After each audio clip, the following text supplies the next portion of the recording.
The Three Damn Dudes podcast is brought to you by Rifle and Ratchet Refinishing. Located in Taylor, Michigan, Rifle and Ratchet is a veteran-owned and operated shop providing Cerakote and laser engraving services.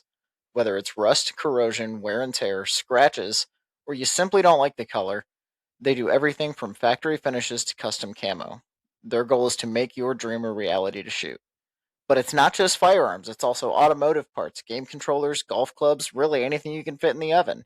Their goal is to make you say wow when it comes out of the case. And with that, boys and girls, this is episode 14 of the Three Damn Dudes podcast. We have a fuck ton more than three damn dudes here today. We are joined by Are We Dreaming? And I am fucking stoked for this episode. Because we'll get into it in a little bit. But I grew up with these dudes. We all went to high school together. We all played music together. And I allegedly may or may not have ruined one of their posters at some point in time. I don't know about ruined.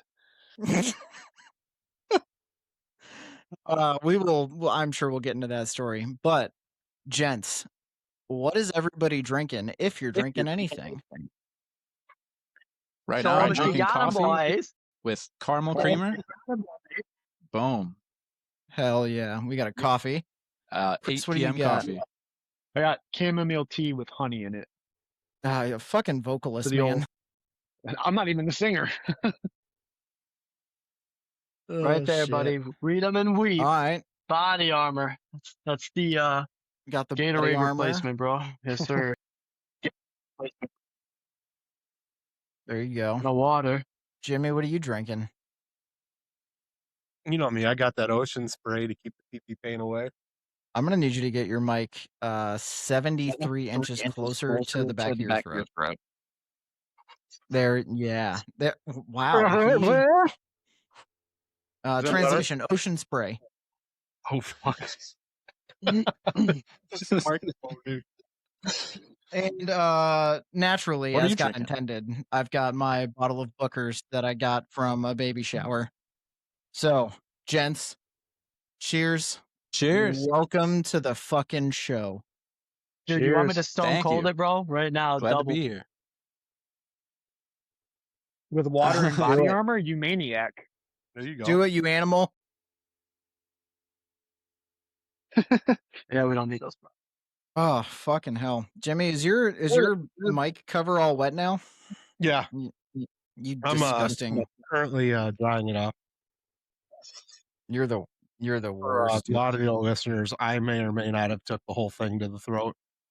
But yeah, we do have audio listeners. Not everybody listens to this and watches it. I'm a little disappointed in myself, and I will be doing some extra prayers tonight because Jesus. There we go. Does that mean the listeners are missing Chris's like 15 frames per second dance moves? That they are. Potentially. really good. No. We'll make that call out.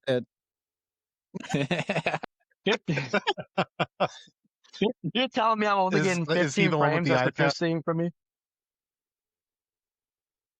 Yeah, It might just be me.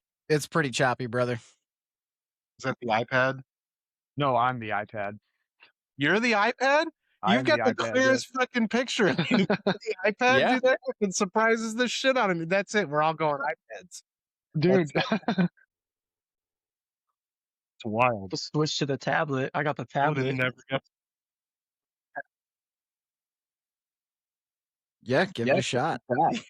anything's better than what you're rocking right now. Is your it really that your bad? body armor read was It's like your audio's fine, Yeah. but your video is a bit choppy. Maybe if you're not connected to your Wi-Fi, connect to your Wi-Fi. Because I know I don't have service in your basement, bro. Man, my shit. No, Or it goes, disconnect from your Wi-Fi. no, it goes strong in the basement. We're connected to the Wi-Fi now. Let's see, we're reconnecting. It's even worse. Oh no. Oh. Oh no. Wait, it's better now. Now it's fine, dude. All right, so there's a We're- good we're chance good? that if Chris sees himself fine on his end, that is the version that will get uploaded and get pushed together in the edit. so Sick, 'cause you, it's been you fine wanted the whole to test time. that real quick. and then restart. I already did the fucking ad read though. Yeah, I'm not saying end it and then start a new one and then clip them together at the end after that, and then you'll know for sure whether or not his quality is good. I'm confident because I've had my camera fuck up too. All right, you're risking it for the biscuit. Well, it'll be fine. Worst case, we'll do an out of cycle. We'll get it figured. All right, weekly recaps. Jimmy, I'm not going to put you on the spot like I always do. I'm just going to tell you guys about some off the wall shit that my daughter said the other day. So, my daughter, 3 years old, fucking feral. We're sitting at the island in the kitchen. She's up in her stool, and we somehow get on the topic of like death. You know, normal 3-year-old conversation topics. For sure. And that evolves into like growing up and like being a mommy someday or Barrett being a daddy someday. And for whatever fucking reason, that struck a chord in her little 3-year-old brain. And she goes, yeah, I'm going to be a mommy and Barrett's going to be a daddy. And then we're going to chase everybody around. And while we're doing that, Barrett's going to stop and he's going to go, what the fuck?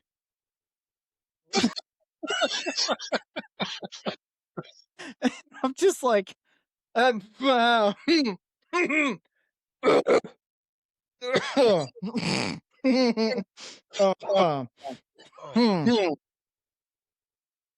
don't pay taxes yet. You can't say fuck. For real. I wild, don't know bro. what to do with her, man. Like, and she pulls it right out of her little fucking brain and uses it correctly. And like, Let my it fly, wife, man. Just let it fly, bro.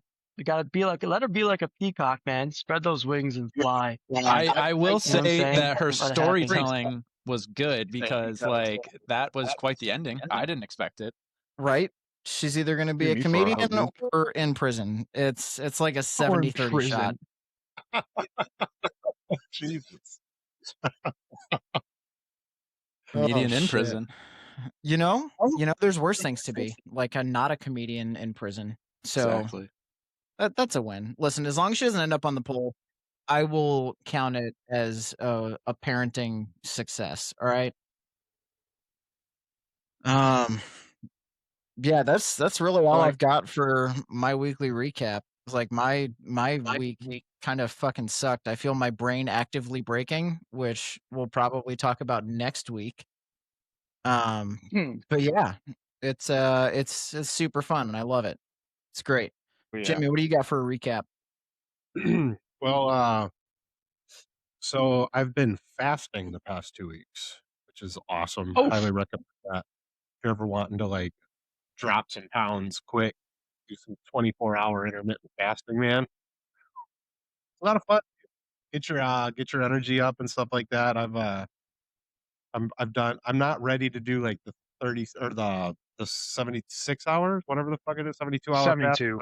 Yeah, 72. that again. I've done that in the past, but I had that was in the nicotine days where it was way easier because nicotine is a natural appetite suppressant. So, but I've been when I get real hungry, I just rely on like a pinch of salt and a black coffee, and I'm back to the races with it.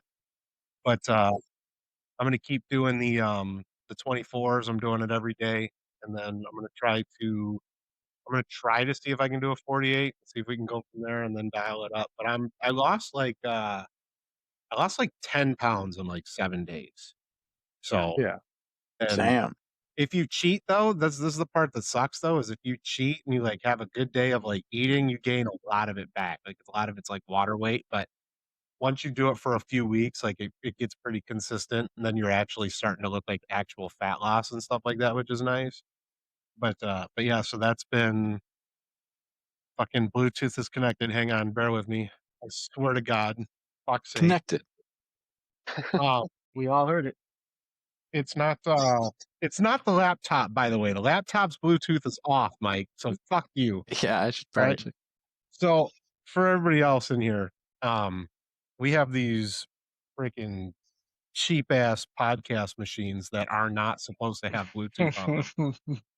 But like when you cycle through it has this female voice, like, so, like, if you can, like, do, like, you could change your voice to, like, A minor and stuff like that, and it'll go, "Drop to A minor," is, like, the voice that the lady says. Nice. Every once in a while, my box will go, "Bluetooth connected," and then all of a sudden, it's just Hispanic music just blaring in my ear, and so I'm either Yes. listening to their news channel or whatever the fuck they're listening to, and it happens. Telemundo. Yeah, Bluetooth connected, and then it so, so Boris, if you hear me say Bluetooth, it's kinda giving you guys a heads up that I might not hear you guys, and I might just be Jimmy, I staying. need you to get your mic I am closer to so your close to face. my mic right now, it's not even funny. Hang on. I mean, I didn't see the gag reflex last time, so I think you still think you got can some get- room to go. Got some room for improvement. Yeah, the prayer he was going to do later is code word for practice. Is that the type of praying you did at church, Mike? No, and I'm not touching the rest of that joke. So That's That cool though might- about the fasting. Shane did fasting like 2 weeks ago, I think, and I've done fasting in the past.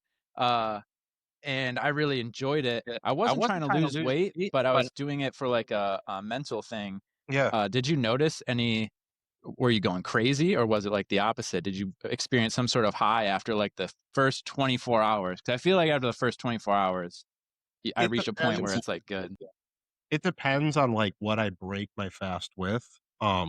This time I'm not so, like, the first time I went through my fasting bout, I was going just balls to the wall with it. Like, I was doing that, and then, like, I was doing carnivore diet at the same time, and I'm a big time hunter and stuff, so, like, when I'm eating carnivore, it's, like, just straight up wild venison and stuff, so I would, like, break my fast with, like, a venison steak and stuff like that. The amount of energy and mental clarity that I had afterwards was amazing. Um, but today, I think I broke my fast with a half chicken breast, some friggin' rice, and a baked potato, and I don't know, I just feel like I ate a heavy meal. But I have noticed in the past, and I mean, energy-wise, it makes me feel great. Like, I'm just ton of energy, like, ready to go. Nice. Yep. Definitely love it. Definitely Yeah. recommend it. Yeah, you never Yeah, I notice love how doing much it. time you spend making food and eating it. Oh, for sure. Yeah, definitely. Um, so I went to the dentist, Mike. You can finally be happy that I went to the dentist. You guys So episode 7 is literally titled "Go to the fucking dentist" or something like that. We're on episode 14. It has taken 8 weeks.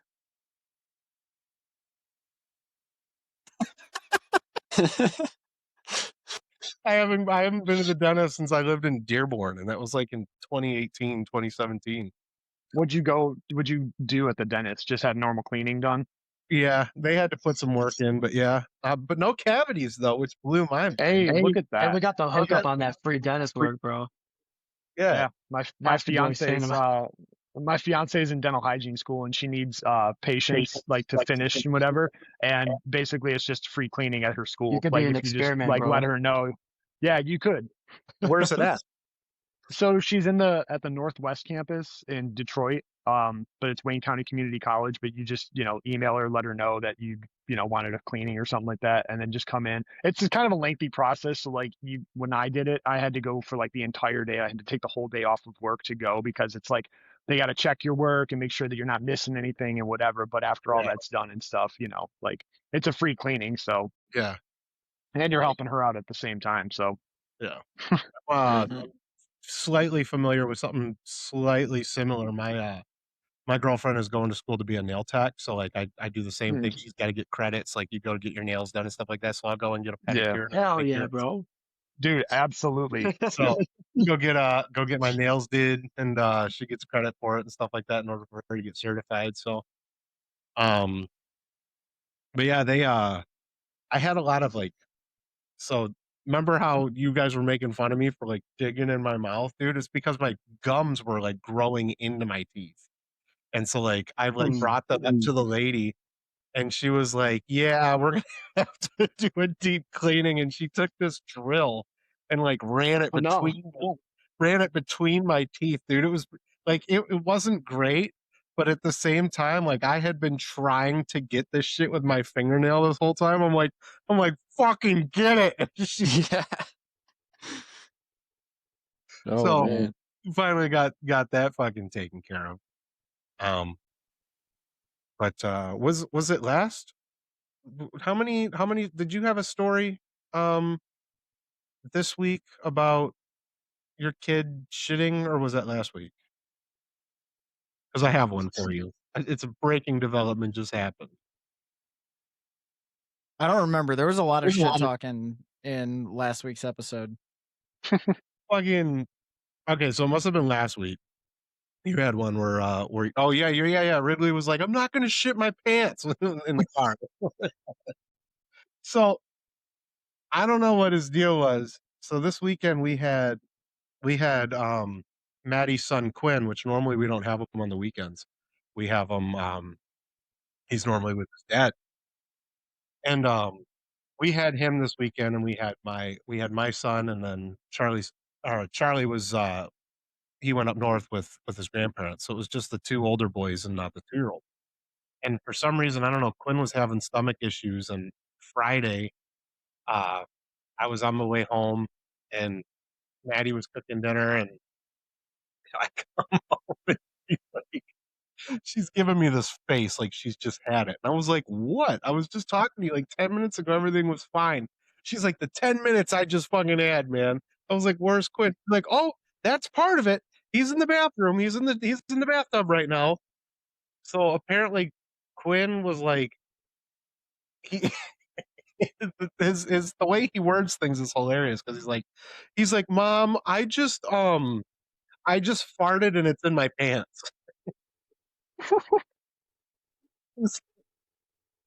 She's like, what? So she goes and checks him, and sure enough, he shit himself pretty bad. And so she had to clean it up. She gets him out of the shower and everything, he puts new underwear on or whatever, and he plays for maybe 2 minutes. And he does it again, bro. It's like, No. he has the audacity to act surprised about it. She's like, Mom, I farted and there's poop. And she's like, quit farting. She's like, fart. Go to the toilet. She's like, you've got diarrhea at this point. She's like, don't fart. Same thing. Get his underwear off. Luckily, it wasn't this bad, so we didn't have to like put him in the tub or whatever. 10 minutes later, bro, why the fuck does he do it again? Oh my God. What? Same thing. And once again, acting surprised, and to where I was like, buddy, listen, if you have to fart, don't. It's not a fart. It's a poop, and it's trying to trick you. Don't do it. I was like, if you gotta fart, That's gonna stay with us. go to the bathroom. I was like, and sit on the toilet and then fart, and then you'll catch it off guard. You caught it in the toilet. I was like, that's what you need to do. And then, so we don't have any more issues. But you know how I am. So I tell him, I was like, you know what? I'm just gonna let you know right now. If you do it again, your name for the rest of the weekend is gonna be Shitsky.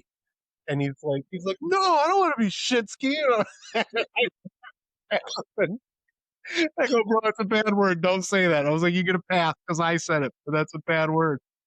And then flash forward the next day, we're at a McDonald's play place when he decides that he has to fart, and he does it again. So we realized he might have a stomach issue at this weekend. And I didn't start calling him Shitsky because I realized he can't help it at this point. And I have to run him to Kohl's. We leave McDonald's, we run to Kohl's, and Maddie's at school. Like I said, she's becoming a nail tech, so she's at school all day. So it's just me and the boys. And I run to Kohl's, and I'm like walking him to get underwear, and we pick underwear out. We go to the bathroom, we swap his underwear out, and he looks at me and he doesn't bat an eye. And he goes, "This isn't a play place."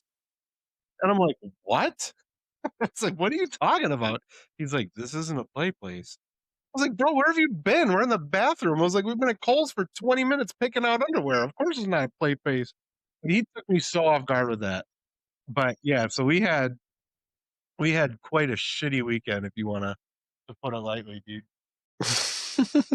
That's all I got for recaps. Amazing. All right, Danny, what do you got for a recap? Boy, it has been quite a rough week, but the good news that I have is that I recently restarted doing cold exposure and meditation, and that has been super helpful for me. And I forgot, even though I've been in the cold many times, like I plunged in a lake before at like 4 degrees outside. It doesn't matter. I've learned it doesn't matter how many times you do it in the past. It matters how acquainted you are with it right now. And I was not acquainted with it at all, and so the pipes are very cold. The shower is extremely cold. So I've been doing that for the past like 3 days, and that's been basically the newest thing that's happened this week is restarting cold exposure and getting back on the grind, making some more music, stuff like that. Hell yeah. Yeah. So I mean, you're in Michigan, obviously, right? Mm-hmm. So, like, I'm assuming. So, are you just letting the cold? Because right now our water's freezing. So, like, I'm assuming you just turn the shower on cold and let it run for a minute. Yeah. I'm just doing the cold shower right now. Okay. I mean, that's brutally cold. I mean, like, because it's not like in the summer months where it gets kind of cold. Like we're in winter, so it's fucking frigid. Yeah. You notice how cold it gets now when the winter hits if you're doing cold showers. I've been wanting to do that. I just haven't had the balls to do that yet. Like, I know goddamn well that I'm gonna hate it. What do you notice when you do that? Well, I will say that the cold shower arguably is harder than a cold plunge. It seems counterintuitive, but like when you're in the ice water, you just experientially know that there's not shit you can do about it. Like you're submerged in ice and like your body just has to stay still and get used to it. But when you're in the shower, the added difficulty is that you can kind of move away from the water, and you're trying not to do that the whole time. And so that's like the added difficulty. But yeah, I notice, especially if I do it in the morning, which is when I try to do it, throughout the rest of the day, it just seems like everything's easier. Because it is. Everything's going to be easier than the ice cold water first thing in the morning.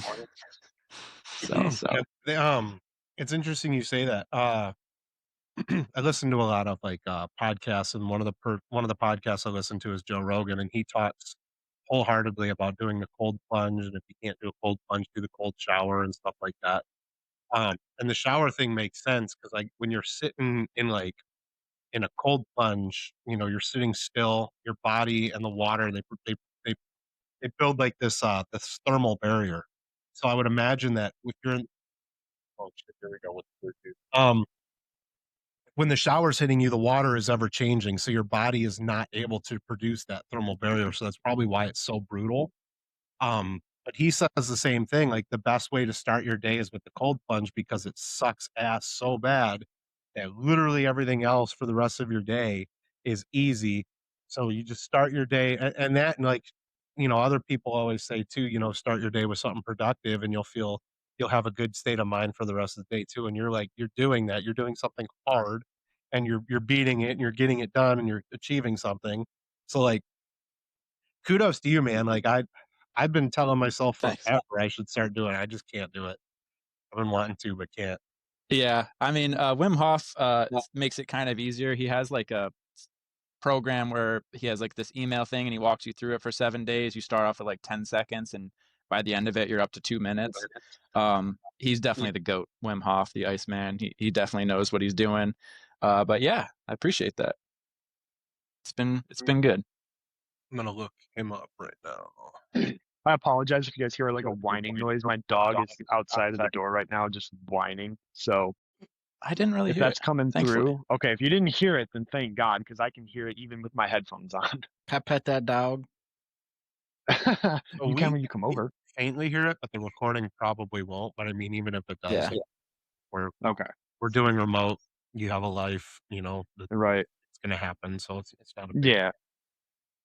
All right, Danny, you got anything else for your recap? Wish I did. I mean, it's been fun watching people love on the new song. That's kind of what's been captivating my mind too. I try and answer comments and things like that. But yeah, ultimately it's been kind of like a recoup week. I've been kind of going through it. So like I said, I'm on the upswing right now. And I just started the cold like 3 or 4 days ago. So I'm on day 4. Hell yeah, man. Yeah. Well, I'm sorry that you were going through it, and I'm glad you're on the tail end of it. Appreciate it. All right, Chris, what do you got for the last 7 fucking days? You want to know the truth? I ain't got nothing. I'm just playing. No, I've worked every day. I haven't had a day off since last week. So It's true. all work, no play. I bought some plants today though. So that was pretty cool. I got a blueberry. I got some type of grape and then raspberry. So it's kind of getting ready for spring, that type of thing over here. Trying to think of anything other than suffering at work. Kind of eclipses, the mindset. I guess what Danny said, it's cool to see some of the response for the song that just came out, but there's a lot of it's also a reminder there's a lot of work to do, getting social media built and getting more stuff out. It's a lot, man. So it's kind of like it's cool, but it's like, wow, there's so much more, to do. So, but other than that, it's been a pretty mild week for me too, man. I wish I had some crazy story I could tell you, but not We don't too have much. kids, so This is true. There's no things deal. are We have more dogs. predictable. Yeah, your dog's not gonna hop up on the table and go, "What the fuck?" So, I mean, it's fair. I think my dog does the equivalent of that though. When we're Yeah, eating, she'll sit there with her toy and look at me and be like, "What the fuck are you guys doing right now?" So I feel puppies like are she does psychotic, something bro. similar to that. My Yep, puppies eat the sick wall. beggars. Oh, No, my jeez. dogs eat the wall, bro. Like literally the drywall. There's a hole bigger than my head upstairs in I the. thought mine was bad because like I have like when Hazel was a puppy, she chewed on the drywall. I'm like, oh, she stopped now, but like if you go into my living room, there's like marks where her teeth were like digging at the paint and whatever, so it's just bare drywall and whatever. And I was like, oh yeah, my dog ate the drywall too. He's like, no, my dog ate the fucking wall, dude. And I go there and there's a hole like this big, you just see right through the studs. I'm like, oh my god, dude. Yeah, Before I man. met these dogs, I did not know that a dog eating a wall was possible. Like, how do you even get the angle on it? It doesn't even make sense to get the whole Right. started. I have It's no just idea the how, canines, dude. dude. They just rub the canine on the fucking Yeah. wall until they start getting chops at it. Because that's what it looks like Absolutely on mine. determined, It's just bro. literally canine marks. That's it. That is determination right there. Like all need to take that as like a frame of reference for what we need to accomplish in life, like some motivation. right. Like if that dog can eat that wall, bro, like Right. anything is possible. You know, Anything. it Sky's the limit. has to mean that. It has to mean that. It does. Right. So, Listen, I need a picture of someone's dog eating a wall for a 3 Damn Dudes motivational poster. I might be able to get you that. Give me a couple hours. Hidden camera. Get that going for you. Yeah. Hell yeah. Oh. All right, Shane, what do you got, brother? Not much. Pretty much the same. Just been working a lot. Really enjoying the responses from the song, and I guess just working on new stuff when we can. The biggest thing for me this week has been I've been actively like staying off social media. So like I have like time limits and stuff on my phone and whatever, and like I hide them from my home screen so I can't just like open up my phone and click social media. But even when I did that, I still noticed myself checking it a lot, and I realized like how bad it was for me.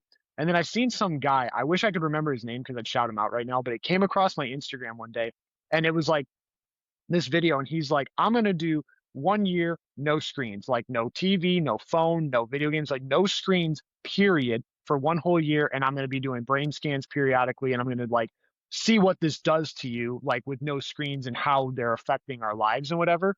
And I seen it, And the video was like, oh, like, you know, if you comment and if you're one of the first 10,000 people to comment and follow me and whatever, you'll get credit for this study or something like that, as like a whatever, like a starter of this study or something. And so I followed him. I commented on his video and whatever, and that was the only video that he had at the time.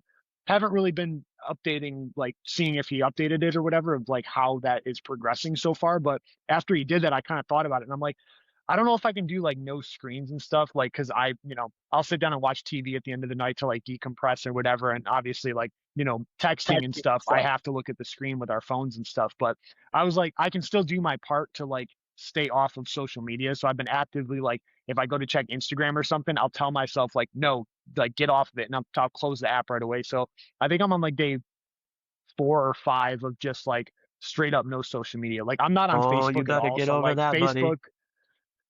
No, You don't get to get off free, baby. Oh no. We all have to sacrifice I can our make exceptions. I can make exceptions for myself when it comes to like posting for the band, or like if I'm going on the band page or something like that, or if I'm There posting it on my is. personals for the band. But like my problem was like, oh, like I'm at work and I'm like putting Bondo on a car or whatever, because I do auto On repair for a Instagram? living. So it's like I'll put Bondo on a car, like a swipe of Bondo, while I'm waiting for the Bondo to drive, check Instagram for 5 minutes. That 5 minutes turns into 20, and I'm like, well, this Bondo's been fucking dry forever, so I can sand on it now. But like, Well, you're not I'm supposed too to lost admit in that. scrolling You're not or supposed to whatever. admit that out here, bro. You can't. You gotta clip that out. Can't let that get Oh, back well. to the boss, man. You know what I'm saying? Oh, dude, he won't care. He What's it, doesn't care. Don? Is that his But name? yeah, no, he ain't gonna care. But He's like, no, I know like that. then that was like my problem, is like I realized that like I was doing it too much in between, like when there really wasn't a need to check it, I was just checking it out of habit. And so I was like, I gotta distance myself from it, create a better habit. And like mentally, even after 4 or 5 days, I feel really good just not being on it. Like my brain doesn't feel, granted, I'm not feeling well right now, but like mentally I feel like way better than I did. So that's like the biggest thing though. I need to stay off Twitter, bro. Twitter is great, but it's terrible all at the same time. Yep. Yeah, Twitter, when I think about just it, just couldn't get into it. I tried multiple times, and I don't know. And then for a minute there, I don't know if it still is, but Twitter was like straight up porn, dude. No, it's not like that anymore. Thankfully, no, they got rid of all the, what do they call it? The Chodea or something like that. Can't remember if it's like Japanese or Chinese or whatever it is, but they had a word for it. It was funny. I don't know, but no, it's not.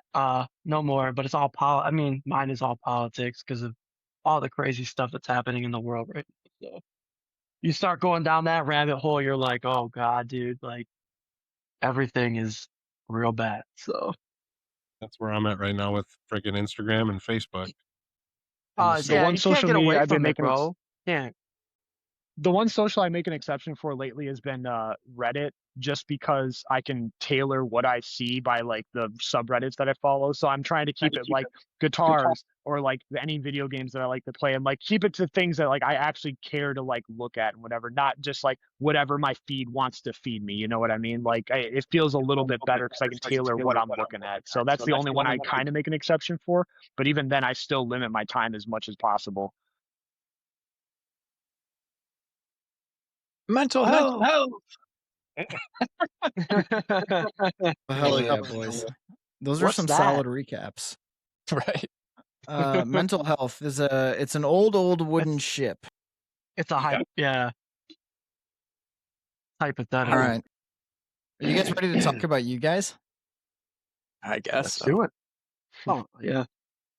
All right, so I came up with some questions because this whole interviewing guests thing, it's pretty new for us, right? We've had one actual guest on the show, and that was last week's episode. Wait, so are we your first band on the show? Yeah. Wow. Sweet. Well, we're technically 3/4 couldn't get of Creed, Are We bro? Dreaming? Come on. No, With Scott's arms wide answer my open. calls after I talked about my vasectomy story, so he's got me blocked on everything. I tried. Mr. Stop said, no way, bro. Yeah, it's something about telling anyone dumb enough to listen to this show that while the doc was down there holding your nuts, cutting stuff, you just hear over the speakers in the OR, "Hold me now." Yeah. Exactly. Actively being held by a man in his 60s. Sweet. It was one of those life moments where you're like, is this for fucking real right now? Hey, Is this before we get actually started, happening? bro, because you brought that up, I have to ask you this question. Have you ever had a prostate exam? Not a prostate exam, but I did have a colonoscopy. Dude, no, it's not the same, brother. It's not the same. I know. Oh no, dude. I had to get. By I've a never doctor felt. or like on a Tuesday night. Let me tell you real quick what it looked like, bro. This dude was like 6'3". He looked like Tom Brady, and I felt. I've never in my. I mean, he just spread them, just standing up, and this At least dude. you had a good looking doctor. No, it makes. I don't know if it was. Dude, I don't know. That makes I it felt worse. so little. Yeah, dude. I'm like, this guy is that's a man back there getting ready to stick his finger in my butt. And you know, I mean, yeah, no shame. It is what it is. We all, we all So have the the time. real question is, did you get hard during your exam? Did you call the hesitation? Twitch.com, Tom Brady gave you a boner in an exam. It was a halfie. It was a halfie. You made your dick heavy? I cried a little bit. I cried a little bit. I'm not gonna lie. One single tear rolling down my face. Right. So you single tear rolling up front while there were several tears in the back. That's crazy though. I don't recommend it. You act like you did it for fun. I don't recommend prostate health. You don't get that done. Only mental health here. And now, I mean, it was probably worth it if it saves your life, but I mean, just shit in a box and send it through the mail like a man. Yeah, you can't do that now, honestly. That might be for colon. Yeah, dude, what are we talking about? That's colon. Pretty sure that's colon cancer. Cholesterol. Although you can get a urine test and they can check your for prostate enzymes and whatever, and then they'll recommend you go get one or something. Okay, do you guys want to hear one more story? I'll tell you one more quick one, bro. Well, you're already gonna tell it, so why not?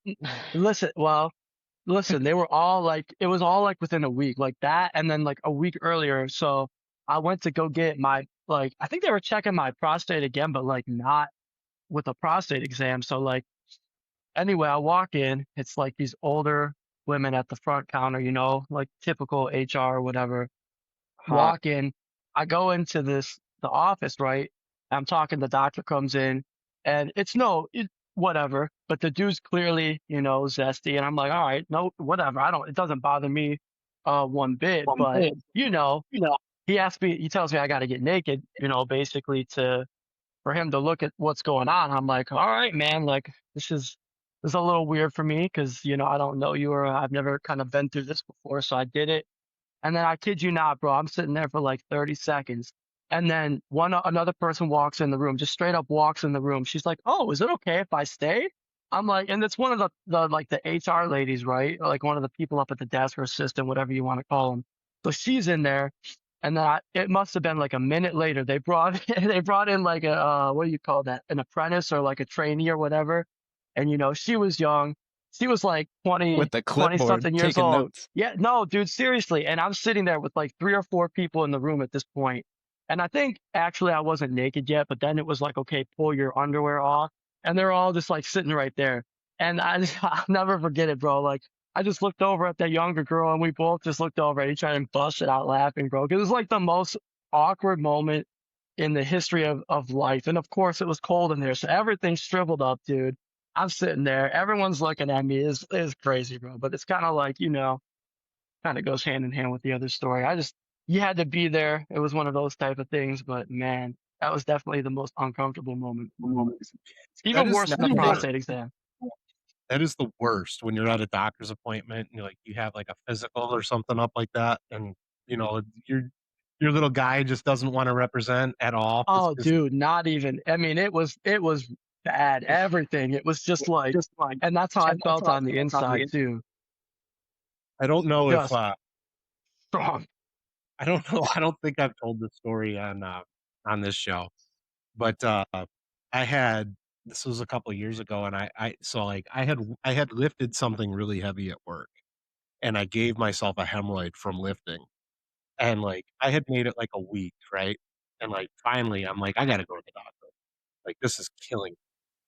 And so I go to the urgent care ER thing on like Canton Center in Canton there. It's like St. Joe's or St. Joseph's or I've been there before.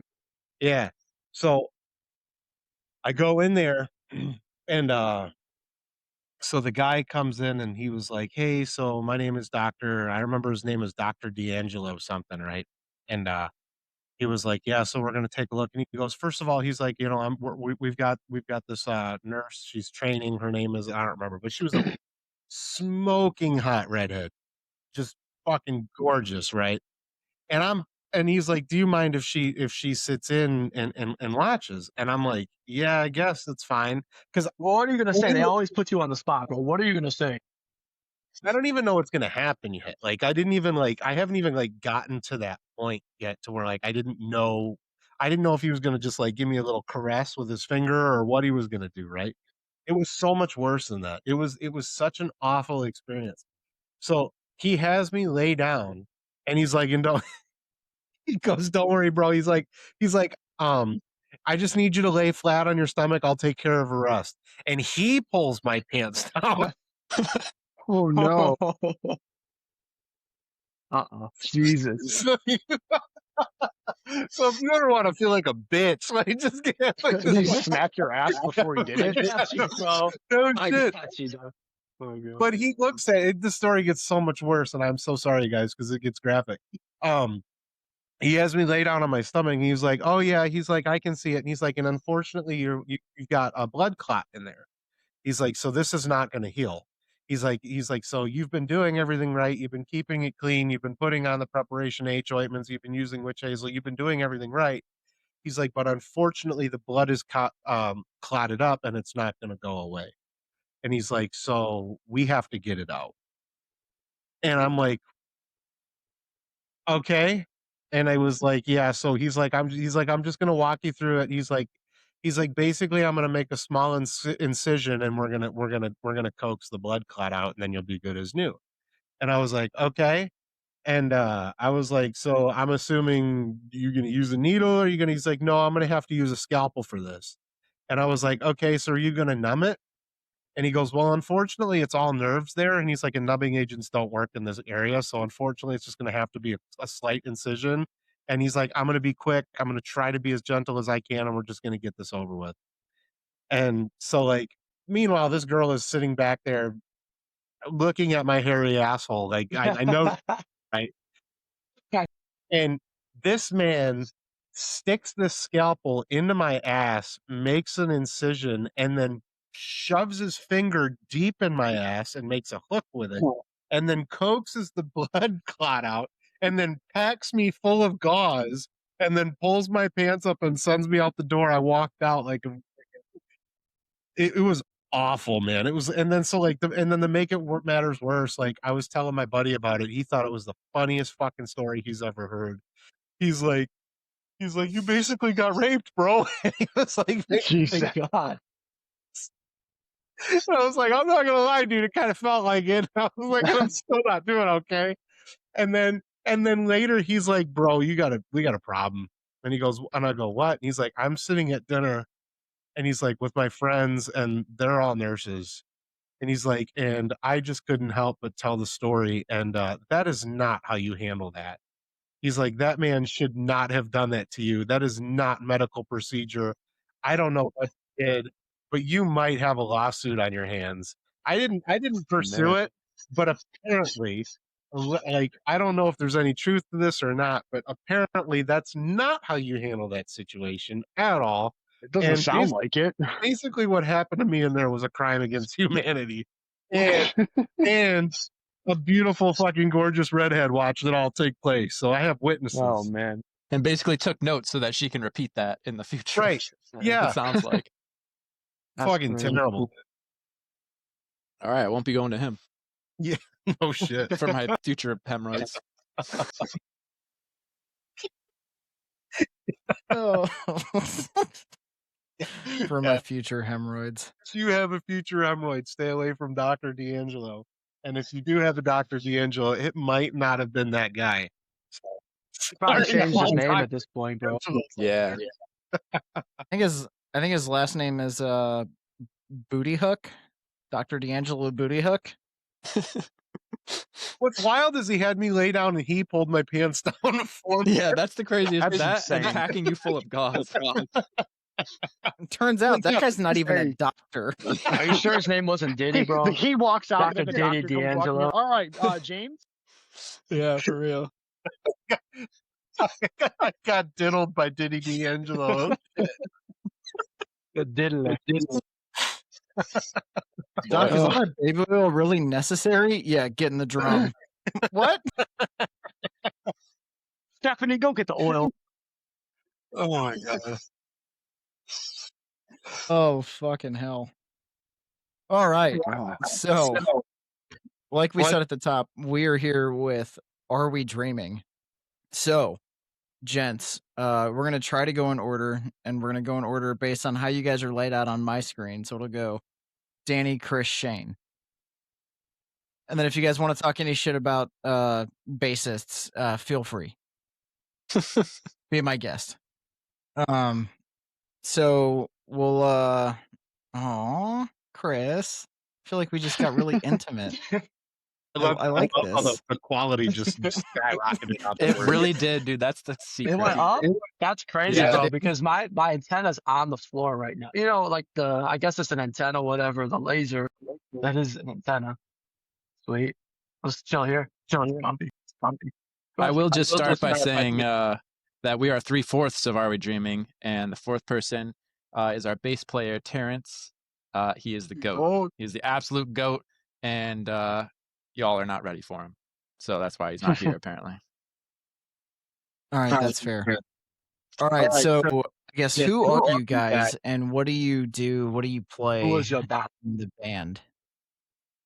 I'm Danny, and I'm Shane's little brother, and I play the drums. Been playing drums since I was like 7 years old. You remember, Mike? And I also do the keys and producing for our music too. So I play drums and the synths. And I hide one or two screams in the songs that even Chris might not even know are there, but I do it sometimes because they're bad. That's why I hide them in there. We can't just gloss over that. Are these highs, are these lows, are these mids? What kind of screams are we talking about? It's like a fry scream, and there's probably like 3 of them layered together at least. Can we Hear it? Hell no. Hear it? I'll do it if you do it. There's no way I could. I am so out of practice, and doing it on the spot. There's a reason I hid them in the songs and do not do them, and even in front of the guys. Definitely still practicing that. But our song "Oops, the Gator's Loose" has one that's very prominent in it. yeah, it does. The scream coming off of the first chorus, that happens. That's Danny. It is. But live, it's Chris because I'm playing the drums and Correct. he's the GOAT. You're not going for like an Aaron Gillespie vibe? I would if I could, but have you listened to the drums in that song, man? Like, yeah, yeah, that's fair. I'm sure it's easy for like other drummers, but I would say I'm like average at drums at best. So they take all of my focus playing the drum parts, especially to a click. Yeah, the click track fucks me up. Yep. But yeah, all right, that's what I do. Chris, who the fuck are you and what do you do? Hi. My name's Chris, and I like to try to sing. No, I'm the vocalist, man. I play the. No, I'm not gonna say that. We're gonna keep this G-rated. No, say it. Let's hear it. I sing, I scream, I rap, and I make a fool of myself, and that's what I do on a daily basis. And Hell yeah, it's man. exactly what we need. Yep. Dude, New I will front man. say, from the first 3 to this most recent song you guys released, I feel like your vocals have matured even from those first 3 to this new one. Like, it's fucking insane. Oh, thanks, dude. Yeah, I mean, it's just I think you hear a little bit of the progression of the song, some of the song structure, and like some of what we're doing. You hear us kind of growing a little bit. I'd say even more so from this one to the next few that are going to be coming out. As we're kind of like growing and getting more confident, and the process is becoming more kind of laid out, and you kind of have an understanding of how things are going to sound. Because after what was it, like 13 years or something crazy, after so long, you're kind of just like, I know how to do the thing, but it's different once you kind of have like a flow, you know. Yeah, absolutely. Appreciate it though. Yeah, I will second that the vocals keep getting better and better. Chris can attest to this, but there's at least once a month. I have yet to do it this month, but I will randomly text him and just be like, hey, this is your monthly reminder that you're the GOAT and your vocals are amazing. And I'm jizzing right now just going through your takes. I'll just be editing vocals and listening to these takes soloed, going through the best one. And I'm like, well, there's a gold one. There's a gold one. And I'm like, they're all gold. So he can even say that I do that because I know I do. Oh my gosh, I'm blushing. Yep. It's true. All right, Shane. Who the fuck are you, and what do you do? I am Shane. I am Danny's older brother, and I am the guitar player. And I would say I'm me and Terrence, our bass player, we kind of share the songwriting process, but with these first couple songs that have been released, they've been primarily just my works creatively, just me and Danny cooperating on songs together and stuff and seeing what sounds good. But yeah, basically just guitar player and riff writer. That's pretty much it. Basically just, brother, I'm gonna need basically you to just that. Yes. All right, I'm basically am the just guitar a string player and daddy. riff writer. Yeah, string zaddy. Hell yeah. All right, when did you guys at first come together and start doing music? Oh God, when was that? No, it was like 2008 or 9. Recently or like in the beginning? Oh God, In the The very beginning was like 2008. That was when we started, because we were in 8th grade, I think, at the time, and we Oscar did night, baby. Oscar night at our middle school. And if you were there, so we did that one, and then we also did Oscar night the following year when we were freshmen in high school, but Danny was in middle school, and so we did it for him. And then that was when we started making our own stuff. And I think around 2012 was when we kind of like all kind of drifted, went our separate ways and whatever, and life kind of took shape. And then I think it was 2000, I don't know. We did get back together at like one point in time in like we don't have to count 20. Yeah, we jammed a bit, and Yeah, we it even was like a jammed with your little younger thing. brother Mike in 2020. Oh yeah, Jake was there. Yeah. Just couldn't make it work. Yeah. And then eventually we just got back together, and that was 21. We got back together, I believe, or 22.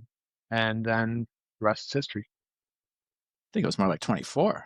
But I'll let you answer because you have the memory. Apparently Together came out a year ago, bro. It was like it just hit the 1 year mark, so it's probably like. I'm an idiot when it comes to time, I guess. So.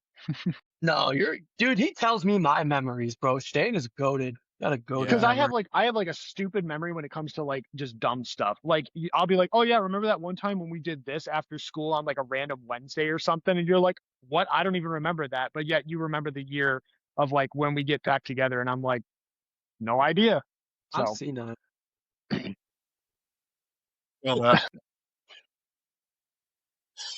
Oh shit! All right, so what? 2008 would be. Fuck, it's 2026. That's 18 years ago. How long? Don't. Jesus. 18 years ago. If we would have had a kid at that time, he would be a grown man. Yep. And then we would have a second guitarist. Oh damn! I fucked up. Straight up all too young. That's right. Were you guys a part of any other projects or bands over that course of time? I know that they were. I've been making music from my hard drive since like 2012, and so that's all I've been doing. Hell yeah. There was a All right, so band Chris, called Rest Secured. There was a band called Rest Secured that we actually had a really dope song that never came out. It was with a guy I met through the grapevine somehow. He was he was involved in music at the church, and then he was like a head person at Northridge, which is a pretty big church. He was like one of the 3 people that was like the head of their music thing, and uh it would have been a pretty cool project, but it was literally just me and a guitar player, and it's hard, bro. That's the hardest thing about being in a band is having not efficiency, but just having everybody kind of be able to come together and be able to work on a schedule and kind of get that momentum going is really like the biggest thing, man. Because it even took us a little bit, even like with the motivation and the interest and the potential and all that. Like somehow you just have to like get this momentum churning. It's kind of like trying to start like a whirlpool or something. You're like fighting it at first, all these, especially as you're older with all the resistance from life. So yeah, just whatever as a side note. But yeah, nothing of tangible whatever came from any of the side projects. all right, Shane, what side pieces do you have when Are We Dreaming was on a break? I really didn't have any side projects. I mean, I think me and Danny, we've always just worked on music together. So we've had collaboration songs like, throughout just us hanging out together and like just writing music because we've just done that all our lives.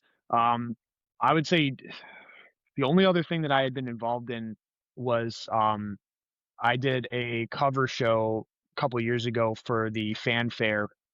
Me and Terrence, our bass player, along with Kyle Greener, who is currently drumming for Boys of Fall, and another one of our mutual friends. We did a cover of Moose Blood songs for the 10-year fanfare. And then the following year, I was asked to be the guitar player for a Mayday Parade cover show with Jake and Dan from Boys of Fall with Kyle on drums.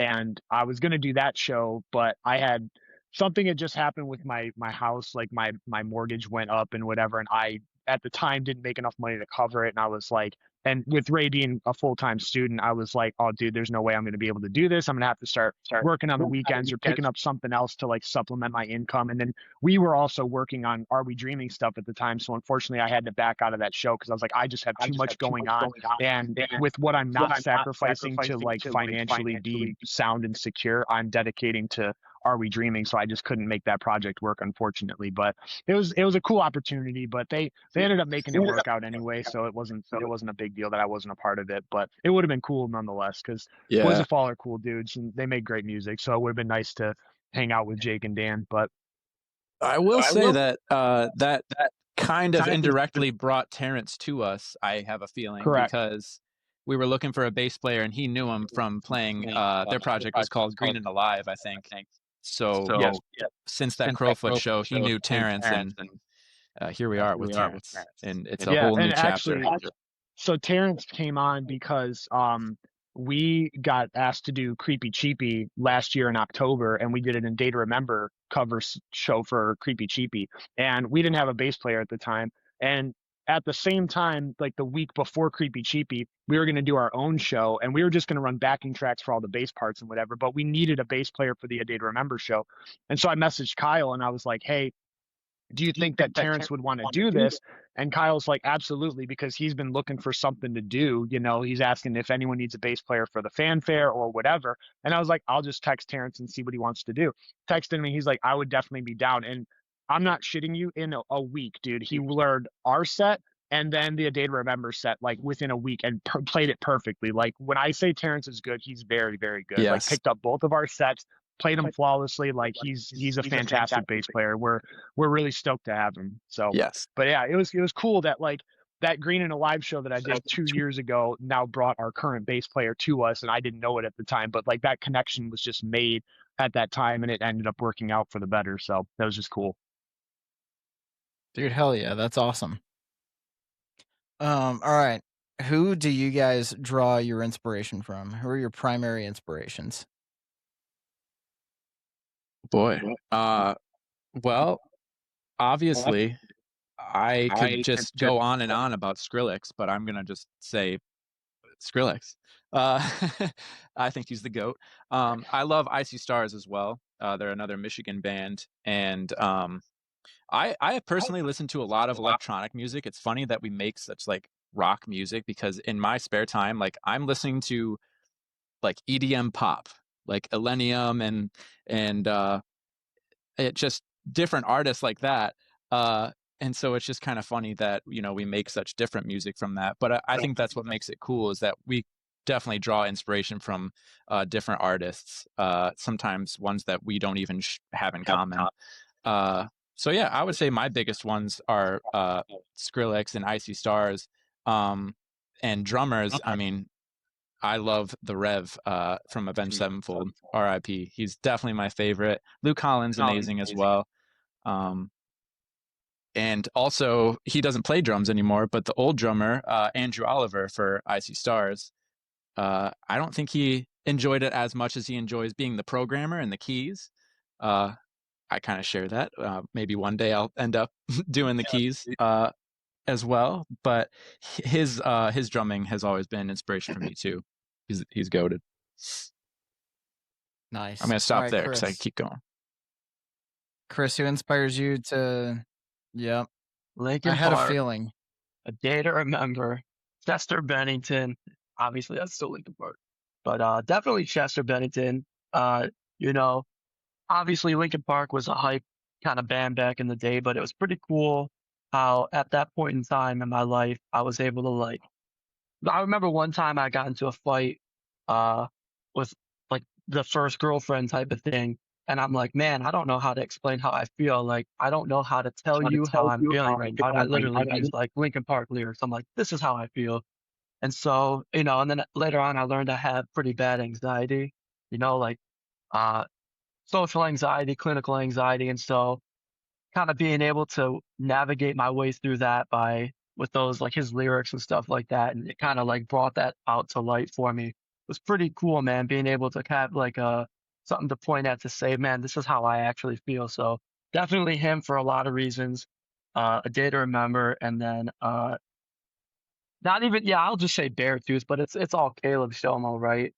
So he's kind of like, for me right now, kind of the baseline of live performance, recorded performance, just bringing raw energy into the music you're making. And that has been a great, I mean, dude, if you can do that with whatever potential you have, your sound or whatever, if you can find a way to convey like the energy and the raw emotion, it just takes it to a level that is just, it's unsurmountable, right? Like you're not going to be, no matter how well you sing a song, it's never going to hit as hard if you're just singing it well versus if you're singing it with conviction and with like fire. And so I kind of drew a lot of that inspiration from him recently, kind of realizing and paying attention to what he's doing. So yeah, those would be my three. Yeah, man. The presence and the raw emotion, it definitely it makes a huge difference. It's massive, dude. Yep. All right, Shane, who inspires you to be the string daddy?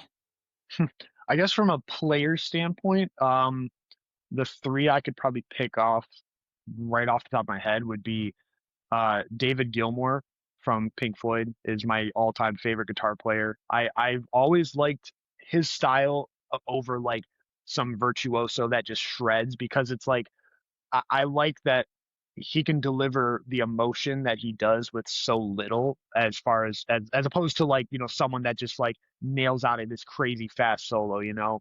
But that's always also really impressive. But David Gilmour always, you know, really inspired me for that reason. So if I do a solo, I try to make it more meaningful rather than like as shreddy as I could possibly make it. And then I guess as far as like my riffs go, I really draw a lot of inspiration from Will Swan of Dance Gavin Dance, because his writing style's always been so unique to me. And it's just, dude, he's so good. Like, just no matter what he does, like any project that he's a part of, his riffs are just so cool, dude. No matter what he's doing, and it's like I always like the idea because I've watched him do interviews where he talks about like his play style and whatever, and he's said before that like he always just sticks to just standard tuning, like no matter what. It's like standard tuning. Maybe he'll variate it a little bit to like drop D or something like that, but like he's like, you could play anything in like drop D or standard tuning and like just play it and be confident with it, but you can make anything in standard tuning. You don't have to like tune to all these crazy different tunings like some bands are doing nowadays. And there's nothing wrong with that sound because I love that sound. But personally, for me, I don't write good in that type of like environment. You know, like I'll never get like, you know, an 8-string guitar and just be like slamming on the low string all day. That's not going to be me, because I like the inflection that those chords can add with these like, you know, pretty notes and stuff over top of them. And then I would say Aaron Marshall of Intervals is probably my other favorite. I think Terrence would also attest to that from like a instrumental standpoint. Like Aaron's riffs and his solos are very like technical and precise, and I think me and Terrence both kind of like that style. And you can kind of hear it a little bit in the Fight Together riff. Like when I wrote it, I was kind of more inspired by like this prog metal kind of like style and stuff. So trying to incorporate like, you know, these little like legato runs and stuff like that, or like pull off riffs and stuff, just trying to add a little bit of flavor to a riff as opposed to like the new song, which is just straight up jamming, you know. But yeah, Aaron Marshall probably would be my other top 3 guitar player for sure. Nice. All right, what are you guys' end goal? What is making it? What is success? What is your aspiration for this current version of Are We Dreaming? Are we still going in an order? I mean, we can. I would hope that you guys are all relatively on the same page with that answer. Yeah, I mean, I think we are. I think there's so. just different levels that define like what is success to us individually. You know what I mean? Mark my words, we're taking over the world. That's exactly That's right. what I did remember dropping. Pretty much. I would love to see millions of people in other countries knowing Are We Dreaming, but specifically for me, what would count as success for me, like these moments where it's like, oh my god, I made it or whatever.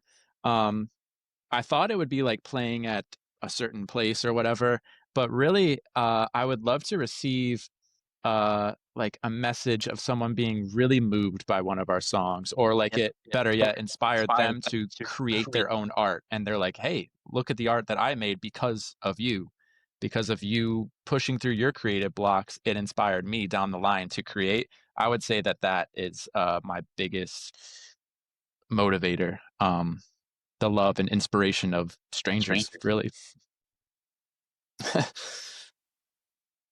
All right, Y'all know from me, it's all live, baby. It's all live, man. I love, you know, the energy, like the idea of getting to a point one day of playing a bigger show and being able to not just, you know, when you're small and you're local, you're playing your song and you're trying to interact, but it's a lot of the time, unless you're doing a cover, it's very one-sided.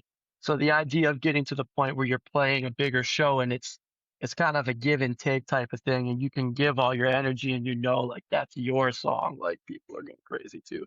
So for me, there's the live aspect, that's kind of it. And then the other aspect of it is just, you know, lyrically trying to put stuff out there that is very motivating to help people identify feelings and emotions and kind of work their way through some stuff with a positive twist on it. Because a lot of the times you get into like deeply emotional songs that are kind of rooted in depression and anxiety and different things. Most of the time, they kind of remain negative. So I think the idea for me is to try to shed light on it, but also in a way that is constructive. And so if I can do that and have somebody, you know, have an outlet to be able to, you know there's a positive outcome. That's kind of my goal lyrically. I'd say I'm a culmination of both of them. I want to, my end goal would be playing Red Rocks Amphitheater and then have some kid come up to me after the show and say, your song saved me from ending my life or something like that. Like, you guys are one of the reasons I stay alive. I would be like, that's it. I'm good, you know? So. And in all honesty, I feel like also there's no real end. Like, we'll keep doing it as long as people want to listen. Is how I feel. I want to quit my job, bro. I don't want to work in a factory anymore. I don't want to work for these evil, mean people. Yeah, I mean, dude, on top of everything else, like, bro, get me out. You know what I'm saying? All right. Boys, when the fuck are we getting a full album? That's a great question. I will say a full album, we've talked about it as we're, we just got the new bass player, so our sound's changing, we're evolving, and we're working better together. We've talked about a full-length album loosely, but I will say that we have a larger body of music coming out in the next couple months. And I will even go so far as to say that if you're a real fan, if you're like a super fan, you could even find out what this culmination of music is going to be called and what it's going to be about. It's hidden in the songs. So you can have fun with that. Well, there goes all my free time for the next 2 fucking weeks.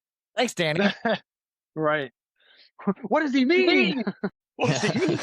He keeps saying the. He keeps saying the. What does the mean? Exactly, dude. What?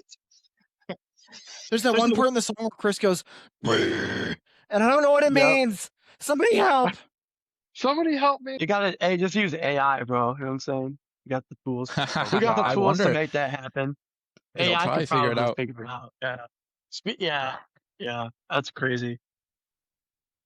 But now, if you want a little bit more of a defined answer on that, I think nowadays, God, especially with the way that social media, here's the thing, bro, with music nowadays, man, it's playing shows, honestly, in the beginning pays such little dividends, as compared to how you kind of promote yourself on social media, which is really unfortunate because it's pretty disingenuous in a lot of ways. And I think there's so much saturation and so much, you have everybody trying to kind of get in on it with, all this kind of watered down music. It kind of sucks, man. But at the end of the day, you kind of have to get to this point where you're releasing, music so fast, you end up releasing singles. And that's kind of what it is right now, man. Like, and so I think we're going to be releasing some bodies of work coming up, but I think you'll see a decent amount of singles.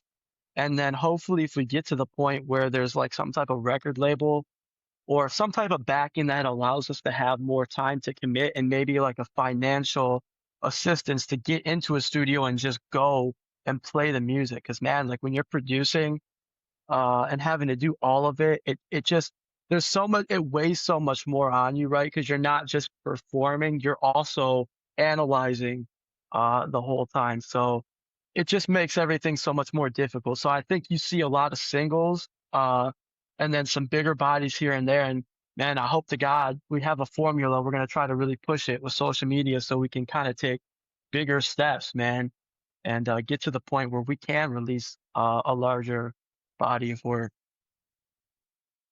Should we tell them about the cover? I don't know if they're ready for that. Why not? Hey, you know what? Speak it into existence. That way it has to happen. Oh, it already has to. I mean, it has to happen, but you know what I'm saying? Put some more pressure.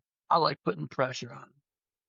I could make it into a riddle, but I'm not smart enough. It shares a word with our band. I don't think anybody wants it that bad. That's no, I know. This summer, July, we'll be doing Dreams by Van Halen. So that'll be our first like official cover, fully produced by us. So that's something. It's not an album, but it's something. Hell yeah. And here I thought you were going to tell me that you were doing something off the Homesick record. Well, we already played that live. I mean, right. That's true. And you know what? I remember doing vocals with you guys back in the day at a birthday party in a fucking garage. Mm-hmm. Was that Yep. I mean, was that Plot to Bomb the Panhandle? Yep. I think so. Yeah, I think that's exactly what we did. You should have killed me when you had the chance, something like that. See this dude? Yeah. One of those two. Are you guys seeing this? Are you on a candy crave right now? No, dude, my With the mini boss gave it servers. to me for free, bro. I've never Don't eat had them. these He's gonna before. kill you. Are they're unwrapped, right? Yeah, dude. So I mean, how do Good. you lose? Yeah. How can So you? you can just funnel the whole pack in your mouth, dude. That's the idea. Hell yeah. All right. So Oh, Danny, you talked about how one of your roles in the band is producing. Well, in talking to you guys, I've also heard that you guys have started shipping tracks way down under to get a second set of ears on them. Yeah. So through and Fight Together, we mixed and mastered. I mixed and mastered, and it was extremely hard because when you listen to your own music for 100+ times, turns out that you're not objective anymore, and it's really hard to make objective decisions. And so we started to ship out our music. Ship out, such a weird way to say it. Like we're just sending it across the seas. We are literally. Yeah.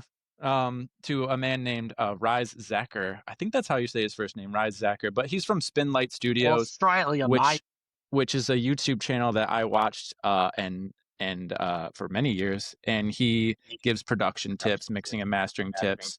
And so I just got in contact with him and we worked it out. So now I'm sending all of our produced music to him. Gators, Oops the Gators Loose, and the new one, Nightfall, have been mixed and mastered by him. And he's been very patient with us, even with all of our revisions. He'll do all this masterful work, and then we'll just be like, actually, make it sound like the demo, but better. He's been just the goat about understanding that and just knowing that, he's very professional about it. He knows that it's our song and he just wants to do a good job. And that's what I love about him. So shout out to Spinlight Studio for sure. Rise, if you ever see this, we love you. Thank you. When this goes live, you need to send it to him. I will. Right. All right. So we already kind of touched on it, but the new song, Nightfall, that shit made my dick heavy. I fucking love that song so much. Hell yeah. Thank you. And honestly, before Bill Murray released their new song with A Day to Remember, that was That's such a good track. Dude, it's so good. That was the top song in my liked songs on Spotify. So every time I turn that shit on, it was another play. Just right there. Yep. Hell yeah. Now, because it's number 2, it still gets a play like every goddamn time.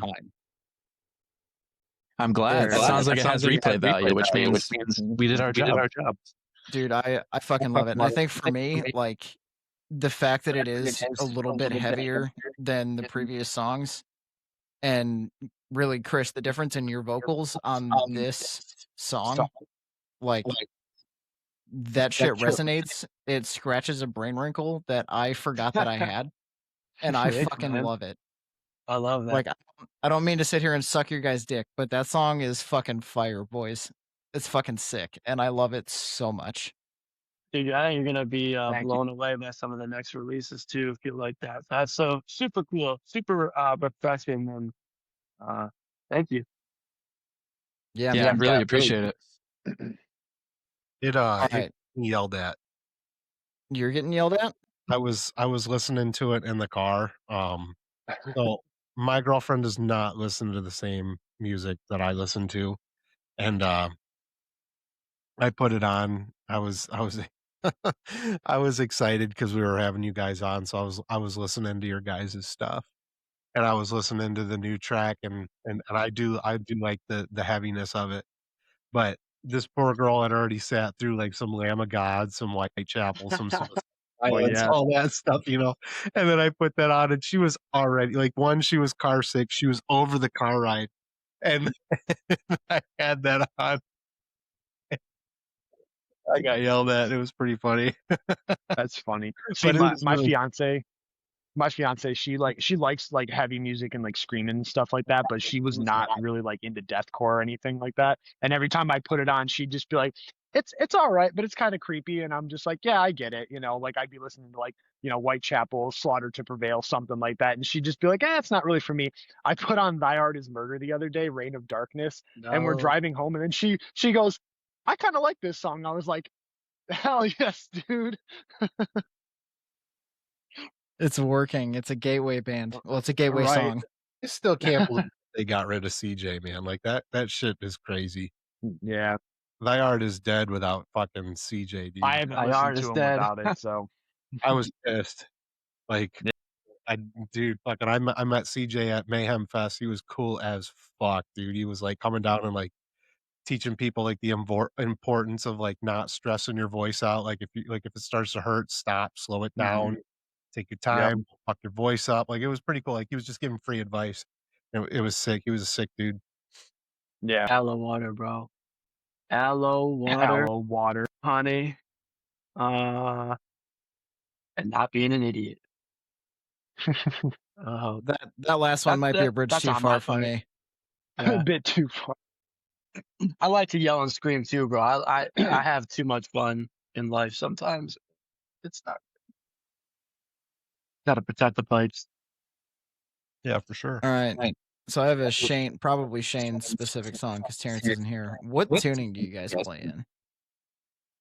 So everything has been in drop C sharp so far. We've kind of pretty much always been in that tuning. Like even way back in the day, the oldest like Are We Dreaming songs that we've came up with were in drop C sharp, and that's kind of just where we stuck at. I've always kind of just gravitated towards that tuning. Like I remember when I was first getting introduced to like, metalcore and hardcore music and whatever, Chris was showing me like some songs that he had saved on his iPod. And the one that caught my attention was Why 6 is Afraid of 7 by Before Their Eyes.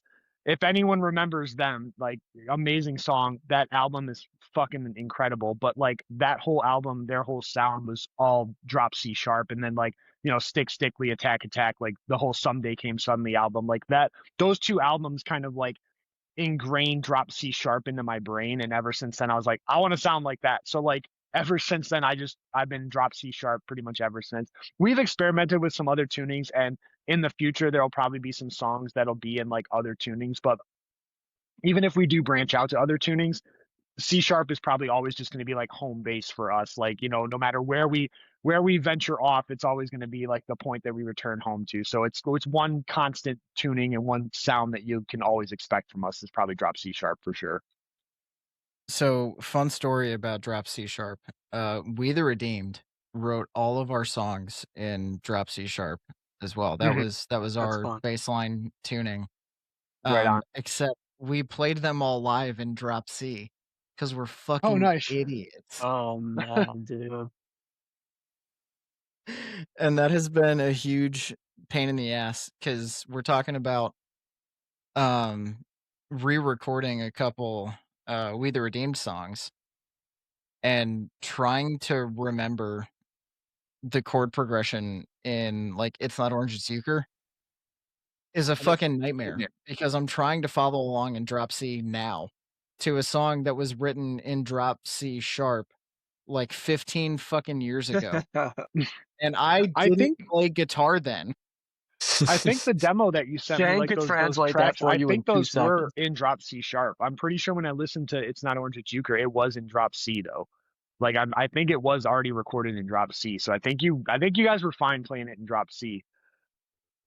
All right, well that's good. At least that's what I heard. I could have been wrong. Dude, I'm not in the band, so 2 minutes with a guitar in his hand, Shane could figure that song out. Just he's too modest to say, but like he can tell me the pitch of like this fucking cup.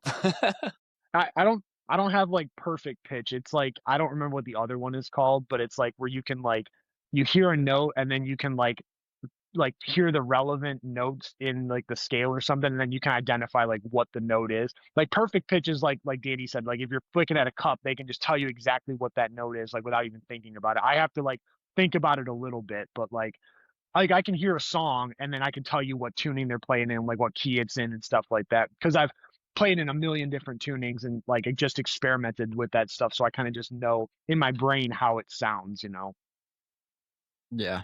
That's something that I definitely don't have the ear for. Like, dude, I played fucking bass and drop C. Like, it was all tabs, and the running joke was like, ride the 2 and I'll tell you what to do, or ride the 4 and wait for more. And if you listen to those old songs, that's exactly what the fuck was going on. That's funny.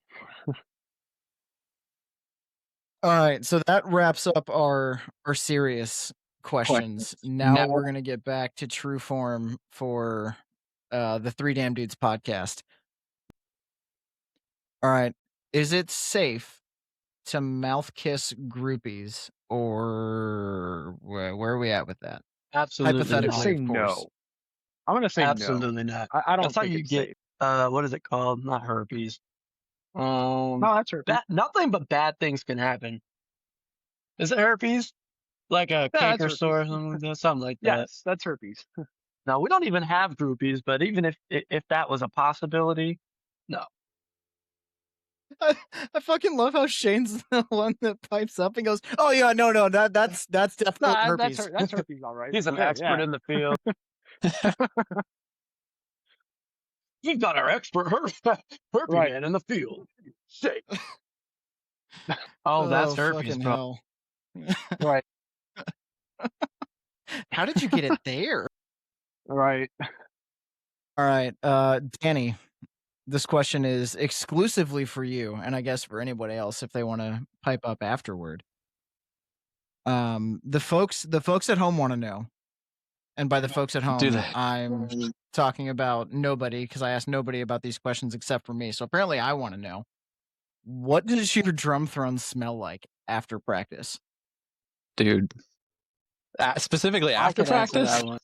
Yeah, after practice or after a show? Chris is like, I'll tell you right now. He said I can answer it so fast, as if he's just smelled it so many times. Hey, you guys got that 5D smell-o-vision right now? 5D smell vision. I can tell you right now. I'll take one for the team. How does it smell? It smells like cabbage and asparagus. What? That's and not Indian good. food, bro. And that's like a week. That's like a week old. The chair smells Indian food like lingers, man. Oh my god. Especially when you're shitting, when you think it's gonna be a fart. Yep. Dude, that breakdown goes hard. He sounds like you shit his pants. I did. I will say, like, It's the My secret pants. sauce. when I'm Put that drumming, pre-breakdown especially call out now. yes, I will say I on the farted and harder it's in my songs, pants. man. I will say on the harder songs, I get insane just lower back sweat. It's like localized to my lower back, so maybe there's some runoff. I don't know. I never planned on smelling it. I was gonna gloss over this question, honestly, but Nope. I wasn't gonna let you do that. All right, and for Shane, I couldn't think of anything clever that was also embarrassing. But hey, Daddy, what them fingers do? They do whatever you want them to do. Ooh. Yeah. But maybe And not they're this long. because I broke it. But He does have other than long that, fingers, bro. I do have long fingers. Dog, those are like 7-string fingers. What are you doing playing in C sharp? Here's the problem. Here's the problem though, is that my thumb doesn't I don't have hitchhiker's thumb, so it stays blocked. So if I grab my guitar and I try to put my thumb behind there and play a chord or something, it doesn't work for me. So I'm always wrapping my thumb over the top to play because they're just too long, And it's weird because I'm playing a Gibson, so I'm playing a shorter scale guitar. So you'd think the longer fingers, I would want to play a longer scale guitar to compensate for that. But there's a chord that we play in Oops the Gators Loose, and it's this fucking thing, and it's just it's the worst stretch ever. And my carpal tunnel is just the worst after practice when we play it. And I'm trying to do wrist stretches to avoid that, but I can't help it because the chord is too pretty. So exactly, the sexy chords are staying in. He can do the stretches, but the chords are staying in. I would get wrist surgery before I stop playing. Exactly. So. That's I call them the sexy chords. Hell yeah. All right, Chris, this one's for you. One statement of fact. Damn, bro, you got big as fuck. What's good, girl? Thank you, man. Hold up. Oh no. Oh, he's gonna show everybody. Bro, look at those tatties, dude. Damn. What is that? Damn, A bounce to them boys. Huh? What is it, a full C cup? We're still trying to figure that out. It's in the. I'll let you know when I know. I'll let you know. I haven't found one that can hold. Your tits are bigger than my first girlfriend's. Hmm. Oh no. Oh shit. But also, what that throat do, bro? Other than that, not lie. Find out next week on Dragon Ball Z. Oh jeez. Oh fuck. Yeah, it's fair. I don't know where the microphone's at on these. Yeah, I don't think raw vocals would translate well into the podcast anyway. No. There's a good chance that the AI. I don't know. Yours sounded pretty decent, Mike. He said nope. No. I still want to hear Danny's high fry, but I guess we'll save that. It's in Oops the Gate is Loose. After the first chorus. We're listening for you'll hear it in person too. Yeah, you're damn right. Yeah. You are damn right. And I'll practice.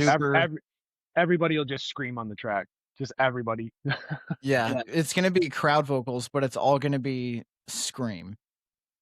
Oh, that's so we're gonna have to figure out who goes high, who goes mid, and who goes low. And that is gonna be the thickest fucking scream you've ever fucking heard. It's gonna be like screamo doo-wop, dude. Yeah, I'm gonna love it. We'll let you guys do it. I'm gonna hang back just so I can hear the culmination of your guys' voices together. Tomfoolery. It's gonna sound like a fart that you shouldn't have trusted. We've covered that in deep and grand. I don't know. I don't think we've talked about it enough. My brain is fried. It's so past Chris's bedtime. Dude, yeah, let's talk about that. My bedtime's like 7 o'clock. Well, you get up at 2 in the morning. That's my commitment level for this. I gotta wake up at 2:30, bro, to go to the gym. That's not even a joke. Yeah. And by the way, can I tell you something? These Starbursts, these minis, honestly a disappointment. And I'll tell you why. 2 things. 1, the flavors together, it just doesn't do it. And then 2, I can still taste the paper even though there isn't any. Oh no, dude. It's like locked into my brain, bro. You know when you get that little piece of paper that's still stuck on there and you're like, I'm just sending it anyway, dude. It's not on there, but I'm telling you mentally. Oh man. Sometimes I leave the paper on purpose just to remind myself that life could always be worse. Right. I like that, man. I was gonna say when you're eating Starburst like a first grader and just popping them in with the paper still on, you're gonna have residual feelings and thoughts of the paper. That's fair. But all right, in honor of Chris's bedtime and as a show of appreciation for him staying up past bedtime to hang out with us and do this show, we will get to wrapping this thing up. But I am super excited. I'm super excited to hang out with you guys in April. I'm super excited for literally anything or the absolute nothing that comes of that. I'm stoked selfishly to be back in an environment to make some fucking music again. So yeah, dudes, I don't have words. I don't. I'm so fucking excited. No, I'm very excited as well. I think we all are. Yeah, that's going to be great because even back in the day, I mean, you were a big part of Are We Dreaming, because your brother Jake was obviously the bassist at the time. You were always present for practices. You were singing with us. It was just, you're part of the fam. We're going to reunite. It's going to be good. Hell yeah. Getting the boys back if I could together. find that buffalo hat that I had, I'd give it to you. You loved that thing, yeah. You did every time it came over. I remember that, man. Poor memory. You just unlocked that memory. Whoa. Then you go say there's doing a picture that thing somewhere. There's a picture somewhere like that exists of you and Josh at the merch table, and you're wearing that buffalo hat. Yes, I remember that. And it was like the most iconic thing ever. I love it.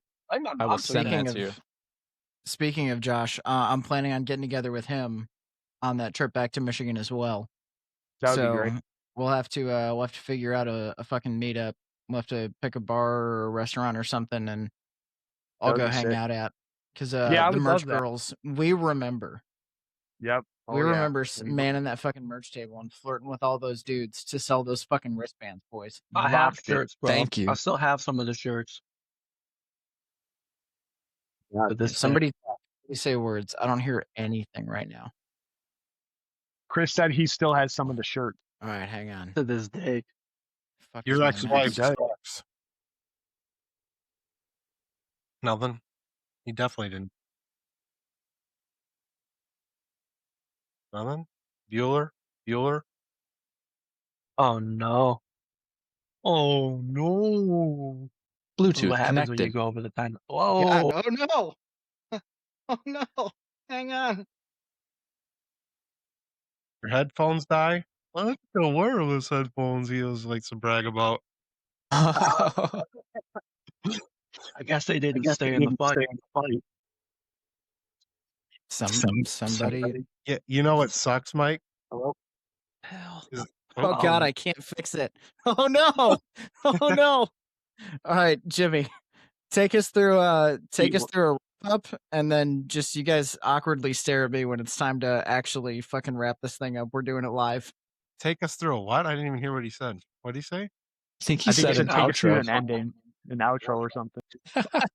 He said, wrap this thing up, Jimmy. Let's go. Make it happen.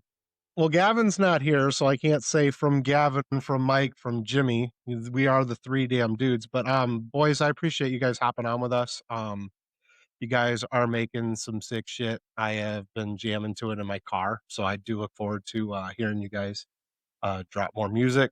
Full album would be awesome. I'm hoping to be a fly on the wall when you guys do your guys' link up. So do you guys have any We love that. final thoughts before you guys before we hop off here? I just honestly wanted to thank you guys for having us on here. And of course, I wanted to shout out to Terrence for, playing bass for us, even though he couldn't be here. He's super important to the band. Also, my partner, Kelsey, she does all the artwork for Are We Dreaming? And I forgot to touch on that when we talked about the new song. So big shout out to her. You could follow her at Coleslaw. And you can follow us at Are We Dreaming Band on Instagram. And thank you. Sweet. Also want to shout out our buddy Yassine. Also works with Kelsey at their studio, their tattoo studio, Rat King Studio. Yassine and Kelsey collaborated on our new logo that Chris designed, which is pretty cool, but they kind of perfected it with the design. So shout out to Yassine and Kelsey for a very sick logo that we have. Yes. Oh yeah. Chris, you got anybody? Bro, I'm gonna be real with you. I was like disconnecting and reconnecting the whole time you started that outro. I came in the middle of Danny thanking Kelsey. So, people we want to thank. Yeah, just shout outs in general. They're shouting out final thoughts, anything you got to say before we wrap it up. Shout out to you guys for having us on the show, being cool dudes. Shout out to my boys. Shout out to all the people, my boys in the band. Shout out to all the people, like they said, Yassine, Kelsey, and the people in the studio, and all of our friends who are supporting us right now, man. All the little likes and shares, they all help, bro, for us, and obviously for you guys too. You know how it is. The little things kind of count in the beginning when you're trying to launch something off. So, thank you guys. Cool. So, one thing before we end, what would be cool is if I don't know how it works. I know that there's like copyright and stuff like that. I don't know if you guys are. Hopefully, you guys are copyright protected. If you guys are, if we could get somehow, because in order for us to like advertise you guys and play your guys' stuff like that, we have to have permission. Otherwise, Spotify will take it down. So I don't know if there's a way in the future, like, because obviously we're going to have you guys back on, to talk about other releases and stuff. So later down the road, it would be cool to like get like a permission of some sort to like play your song, so like our listeners can hear it. Kind of like a way to advertise you guys. I don't know how to go about that yet. So, and I didn't get really Just a send chance. them the stems, bro. What's that? So just send them the stems, man. set there the I will the figure out how to Dropbox. do that for sure. Yeah, because I know I was part of another show and we were just vibing, we were hanging out, we were listening to songs, and Spotify doesn't really reach out to you, they just delete your whole episode. So, that Oh would wow, suck. that's nice. Yeah, so I would hate to do, like, an episode like this and then, like, air your guys' song, and then all of a sudden it get deleted, and then, try to figure out how to get it back up. So, I think there's a way where you can, like I know there is with YouTube, and Spotify might have been too, like, because our opening song and our closing song on this podcast, we had to put our legal rights to it and stuff, and that way we don't get flagged for it.